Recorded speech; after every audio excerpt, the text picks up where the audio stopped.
সেই খবরের উপর ভিত্তি করে চুরাইবাড়িতে এবং পানিসাগরে দুই জায়গার ওসি খুব ভালো কাজ করেছে। দুইটা রেড হয়েছে। চুরাইবাড়িতে টোটাল 25,000 বোতল ফেন্সিডিল পাওয়া গেছে। একটা গাড়ি যেটার নাম্বার হলো NL01 AC 8677। এই গাড়িটা যে সময় ডিটেইন করার পর যে সময় সার্চ করা হলো এটা থেকে মালগুলি পাওয়া যায়। আর ড্রাইভারকে অ্যারেস্ট করা হয়েছে।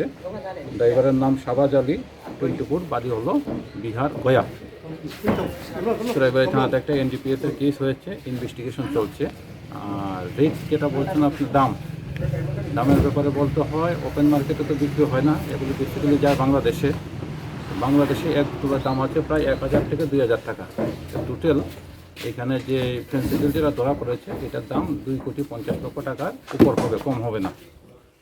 আর পানিসাগরে আমরা একটা গাড়িকে ডিটেইন করেছিলাম, যে গাড়িটার নাম হল হিরো। এটা দুই বাইকে অ্যারেস্ট করা হয়েছে।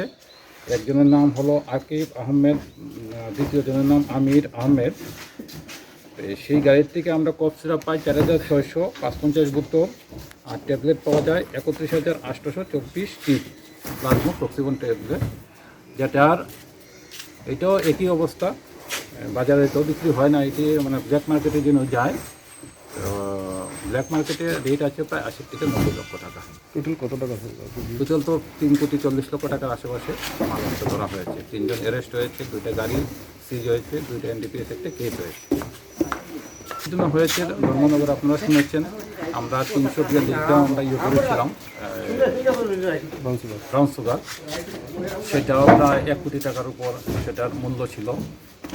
সামনের দিনে চলবে, এটা না যে চলবে। ত্রিপুরাকে নেশামুক্ত করার জন্য যা যা করা দরকার আমরা উত্তর ত্রিপুরা পুলিশ সবাই মিলিতভাবে আমরা চেষ্টা করছি।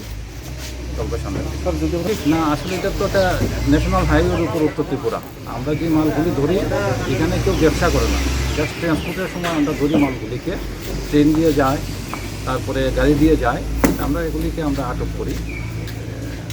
আসলে আমাদের গোপন সূত্রে খবরের উপর ভিত্তি করতে হয়, যে সময় খবর পাই আমরা করি। এবং উত্তর ত্রিপুরাতেও তো বারবার করলেই যাবে এখানে কাজকর্ম।